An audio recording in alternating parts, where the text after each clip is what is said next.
Assalamualaikum warahmatullahi wabarakatuh. Alhamdulillah, wassalatu wassalamu ala Rasulillah wa ala alihi wa sahbihi wa man wala, la haula wa la quwwata illa billah. Amma ba'd. Bapak-bapak, ibu, hadirin jamaah salat subuh Masjid Al-Musyarrafah yang mudah-mudahan dimuliakan oleh Allah. Puji syukur kepada Allah Subhanahu wa taala, pagi hari ini kita masih diberikan kesempatan oleh Allah, dibangunkan oleh Allah, kemudian untuk bisa beribadah namanya sholat subuh secara berjamaah. Kemudian juga kita diberikan kesempatan, diberikan anugerah oleh Allah bisa duduk bersama di majelis ilmu ini, karena wallahu a'lam sabda Rasul bahwa duduk di majelis ilmu itu lebih utama daripada sholat sunnah 100 rakaat. Mungkin di antara kita ada yang pernah, ada yang belum, atau belum semua. Sholat sunnah 100 rakaat sehari itu lebih utama kita duduk di tempat majelis ini. Salawat dan salam semoga tetap tercurah kepada junjungan kita Nabi Muhammad sallallahu alaihi wasallam serta keluarga, sahabat, dan mudah-mudahan juga kepada kita selaku umatnya. Bapak Ibu rahimahullah, sebagaimana yang telah kami sampaikan pada kesempatan yang telah lalu, mungkin juga sudah lupa bahwa pada kesempatan ini akan kami sampaikan tentang pertanyaan di alam kubur. Bahwa pertanyaan ini sudah diberitahukan oleh Rasulullah, sudah diberitahukan oleh Allah lewat lisan Rasulullah, namun tetap berat. Bahwa kita itu semuanya adalah camat. Kemarin ramai cabut, sekarang kita itu semuanya adalah camat, calon mati. Kematian ini adalah satu keniscayaan bagi setiap manusia dan tidak bisa diingkari oleh siapapun. Sebab itu sudah diberitakan oleh Allah dan dapat disaksikan secara nyata oleh kita semua. Allah Subhanahu wa taala berfirman di dalam Quran surat An-Nisa ayat 78, A'udzubillahi minasyaitonir rajim. Ainama takunu yudrikumul mautu walau kuntum fi burujim musayyadah. Yang artinya dan dimanapun kamu berada,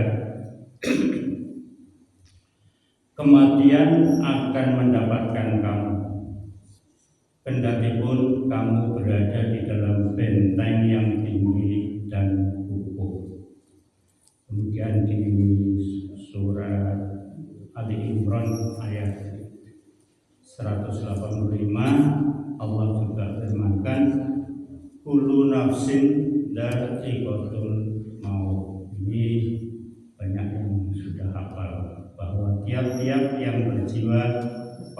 pasti merasakan mati. Allah memberikan pemberitaan umum kepada seluruh makhluk bahwa setiap jiwa itu akan merasakan kematian. Hanya Allah yang Maha Hidup tidak akan mati. Adapun jin, manusia, malaikat, semuanya akan mati.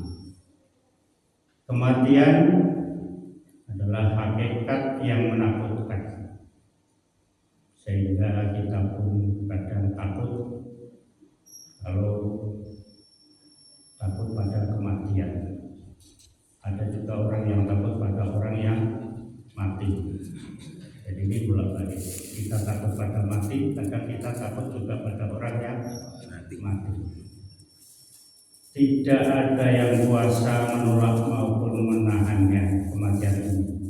Oleh karena itu sudah sepantasnya kita bersiap diri menghadapinya dengan keimanan dan amal soleh. Jadi ini kematian itu harus kita hadapi dengan keimanan dan amal soleh. Banyak orang yang berkata bahwa hidup hanya sekali, maka nikmatilah. Tapi jangan lupa, kematian juga hanya sekali, maka bersiaplah. Kematian dan alam kubur merupakan rangkaian yang wajib diimani dan menjadi bagian dari iman kepada hari akhir. Peristiwa yang terjadi dalam kubur wajib diketahui dan diimani oleh setiap orang agar keimanannya menjadi sempurna. Bapak Ibu, alam kubur adalah persinggahan pertama tentang seorang manusia setelah meninggalkan dunia, dan menjadi ujian pertama yang harus dilalui sebelum sampai ke alam akhirat nanti. Hani rahimahullah, bekas budak Utsman bin Affan, menceritakan bahwa Utsman bin Affan ini radhiyallahu anhu, jika berhenti di sebuah kuburan, beliau menangis sampai airnya membasahi janggutnya. Lalu beliau ditanya, disebutkan tentang surga dan neraka, tetapi engkau tidak menangis. Namun engkau menangis dengan sebab ini, yaitu melihat kubur. Mengapa demikian? Kemudian beliau menjawab, sesungguhnya Rasulullah SAW bersabda yang artinya, kubur adalah persinggahan pertama dari persinggahan akhirat. Bila seseorang selamat dari keburukannya, maka setelahnya lebih mudah darinya. Bila seseorang tidak selamat dari keburukannya, maka setelahnya lebih berat darinya. Kemudian Rasulullah bersabda, aku tidak melihat suatu pemandangan yang lebih menakutkan daripada kubur. Kalau kita lewat kubur ya biasa saja. Jadi kadang takut itu toh. Jadi kadang tidak menjadi pelajaran bagi kita diambil pelajaran.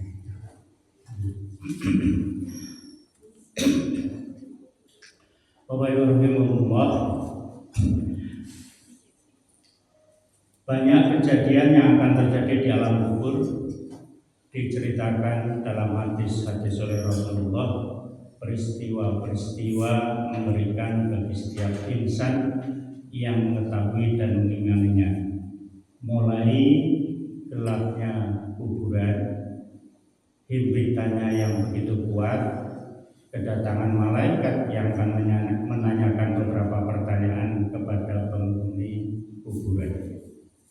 Pertanyaan-pertanyaan yang jawabannya terkonsekuensi dengan kenikmatan dan kesengsaraan. Artinya apa?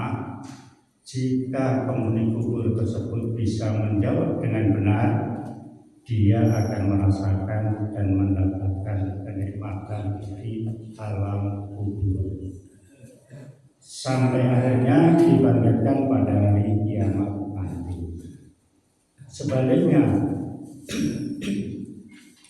Sebaliknya, jika tidak bisa menjawab, maka penderitaanlah yang akan terus menyertainya dalam sempitnya kuburan tersebut sampai hari kiamat tiba. Sungguh menakutkan, sendiri dalam penderitaan tanpa bisa berbuat apa-apa selain doa anak keturunannya yang soleh. Semoga Allah menyelamatkan kita semua dari siksa kubur. Amin ya rabbal alamin. Bapak Ibu, pertanyaan-pertanyaan yang akan ditanyakan oleh malaikat itu sudah diberitahukan oleh Rasulullah, sudah dibocorkan. Sebagai disebutkan dalam hadis, sebagai hadis Rasulullah, pertanyaan-pertanyaan itu jelas dan sederhana. Namun apakah dengan sudah diberitahukannya materi pertanyaan-pertanyaan itu berarti akan mudah menjawabnya? Apakah semua orang akan bisa menjawabnya dengan benar? Inilah saatnya keimanan dan amalan seseorang selama hidup di dunia itu sangat menentukan. Jawabannya bukan dengan kecerdasan akalnya dia yang bisa menjawab kalau di dunia, tapi berdasarkan keimanan dan amal solehnya.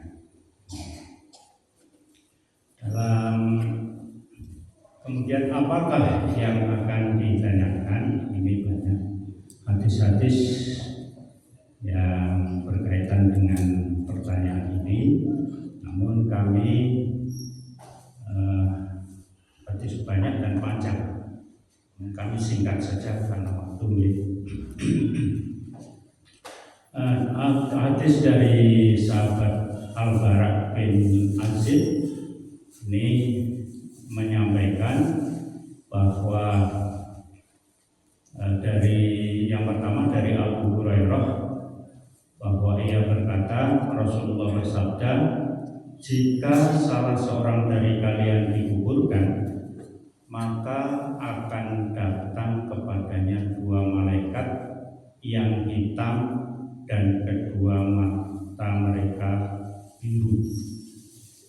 Salah satunya bernama Munkar dan lainnya bernama Nakir. Sudah kenal ya? Nanti kalau hitam datang matanya biru, itu berarti Munkar dan Nakir. Kemudian apa yang ditanyakan? Ini kalau saya ambil hadis riwayat Muslim saja, nah banyak sekali hadis yang ini menyampaikan tentang apakah yang ditanyakan ini. Berdasarkan hadis riwayat Muslim, malaikat Munkar dan Nakir ini akan menanyakan yang pertama, kita jawab di dalam batin panjenengan saja, tidak usah diucapkan. Man rabbuka? Siapa Tuhanmu? Jawabnya Allah Subhanahu wa ta'ala. Apalagi ini nek ulangan besok dibocorkan ujiannya. Jadi lolos ujian. Pertanyaan kedua, wama dinuka, apa agamamu? Dia gampang, Islam. Kemudian yang ketiga, waman nabika, siapa nabimu? Apa? Muhammad SAW. Kemudian yang keempat, wama kiblatuka, apa kiblatmu? Kiblatnya apa? Ka'bah. Kiblatnya Ka'bah. Mulane nek sing umrono yo diusahakan umroh didengar tadi. Oh, kiblatnya iki kaya ngene. Usahakan bisa melihat Ka'bah secara langsung. Kemudian waman ikhwatuka, siapa saudaramu? Adalah orang-orang mukmin. Kemudian waman imamuka, siapa imanmu? Adalah Al-Quran. Imannya Al-Quran. Wama manhajuka, apa jalan hidupmu, yaitu sunnah Rasulullah. Wama amaluka, apa amalmu? Aku membaca kitabullah Al-Quran dan beriman serta membenarkannya. Ini hadis riwayat Muslim. Hadis riwayat lainnya paling 4 atau berapa. Jadi nanti kalau panjangan pas mendengarkan atau apalah hadisnya siapa.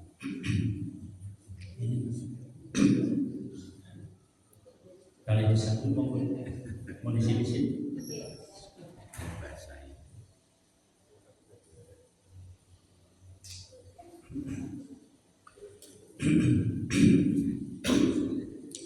Bapak Ibu, apabila kita bisa menjawab ini, maka ada penyeru, ada suara dari langit yang menyampaikan bahwa hambaku telah berkata benar, berilah dia hamparan dari surga dan berilah dia perkara dari surga, dan berilah dia pakan dari surga, bukakanlah sebuah pintu untuknya ke surga. Jadi kalau kita bisa menjawab ini, langsung kita bisa melihat ke surga dan pintunya sudah dibukakan. Kemudian datanglah kepadanya bau surga dan wanginya surga, dan diluaskan baginya dalam kuburnya sejauh mata memandang. Dan datanglah seorang laki-laki berwajah tampan kepadanya, berpakaian bagus, beraroma wangi, lalu mengatakan, bergembiralah dengan apa yang menyenangkanmu. Inilah harimu yang engkau telah dijanjikan kebaikan. Maka roh orang mukmin itu bertanya kepadanya, siapakah engkau? Wajahmu adalah wajah yang membawa kebaikan. Kemudian dia menjawab, aku adalah amalmu yang soleh. Maka roh itu berkata, Rohku atau Tuhanku, datangkanlah hari kiamat, sehingga aku akan bertemu dengan keluargaku dan harta. Ini kalau bisa lolos, bisa menjawab adalah seperti itu. Kemudian kalau tidak bisa, terutama adalah orang-orang kafir, orang-orang munafik, maka kalau ditanya hanya jawabnya adalah aja. Tidak bisa. Aku tidak tahu.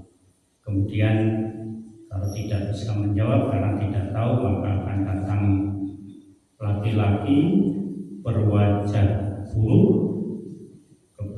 badannya berpakaian buruk, kemudian beraroma busuk, sambil mengatakan, terimalah kabar dengan apa yang menyusahkan. Kemudian ditanya, siapakah engkau? Wajahmu adalah wajah yang membawa keburukan. Dia menjawab, aku adalah amalmu yang buruk.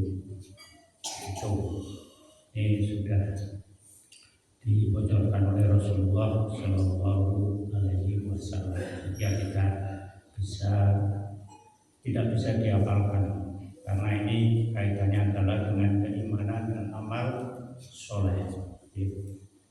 Jadi pertanyaan mungkin mudah seperti tadi, man rabbuka, siapakah rohmu? Ini semua orang akan bisa menjawab dengan mudah, baik orang yang beriman dengan benar atau kaum munafik, bahkan orang kafir sekalipun. Ini dugaan, namun faktanya sebagaimana disebutkan dalam hadis bahwa yang bisa menjawab pertanyaan itu hanyalah orang-orang yang beriman saja. Orang kafir dan orang munafik tidak akan bisa menjawab secerdas apapun mereka dalam kehidupan di dunia ini.